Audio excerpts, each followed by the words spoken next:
Hi, I'm Petal. You might know me already if you have seen some of my other videos that I did for India Knowledge Network, where I speak about, what it is like to be in the Foreign Service, how an embassy functions, and how you manage your personal life and things like that.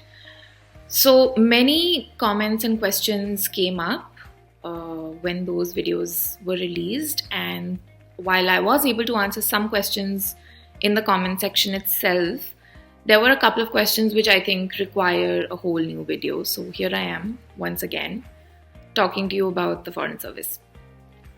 So one question that came up was about, your daily life experiences in the Foreign Service and what are the challenges that you face. So I think no 2 days will ever be exactly the same or entirely mundane in the Foreign Service when you're posted abroad. There'll always be something new to do, something interesting to do, and I think it's definitely a job, or at least living abroad really opens up your mind to new experiences, to new ways of life. And I think the one thing that I really appreciated was that when I was posted there, I could see how different countries and societies have their own ways of dealing with their problems. And we have our own ways of dealing with them. And every country has some problem or the other, but they find ways to tackle them. And that's what we are also doing. And in many respects, some things we can do better, some things we can't. But that's universal. No country or no society is ever perfect. But I think everyone does the best that they can with the available resources that they have. So I think one question or query that often comes up is, what does the day of an IFS officer look like when you're posted abroad? So I think ordinarily what we do is we look at what's happening around. So we read the news, we analyze it, we see if there are any developments which could be of interest to India. We report these back to the Ministry of External Affairs, which is the headquarters for the Foreign Service.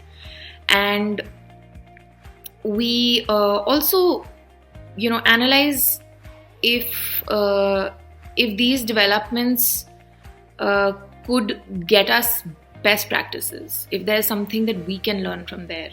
And this is increasingly becoming the case where India's diplomatic outreach is now more intense. We're opening new embassies.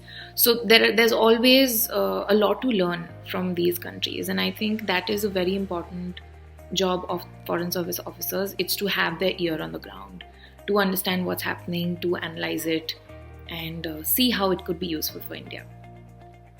So I think that, any day will involve at least a little bit of that analysis in one way or the other.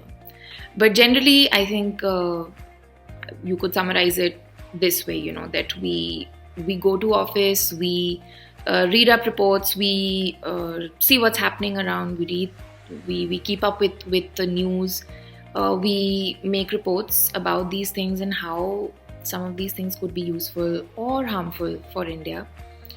And we send these back to headquarters.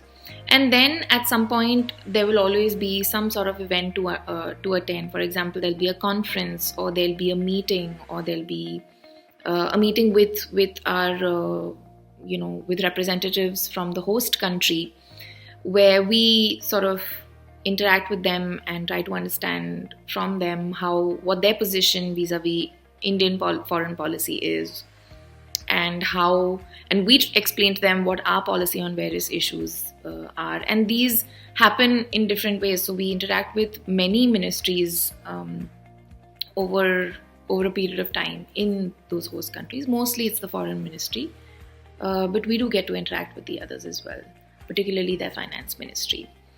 Apart from this, we attend conferences. So for example, there is this culture of think tanks in many countries now, and they organize conferences on various issues, many of which interest us because, as I said, with widening diplomatic outreach, there are many issues that are of interest to India. So we attend those, we see if there's something interesting, something useful that comes out of these conferences, some ideas or anything, and then we report back those things to headquarters again. There might be other events, for example, receptions in other embassies, their national day, or a cultural event, or we organize cultural events. Those we have to attend.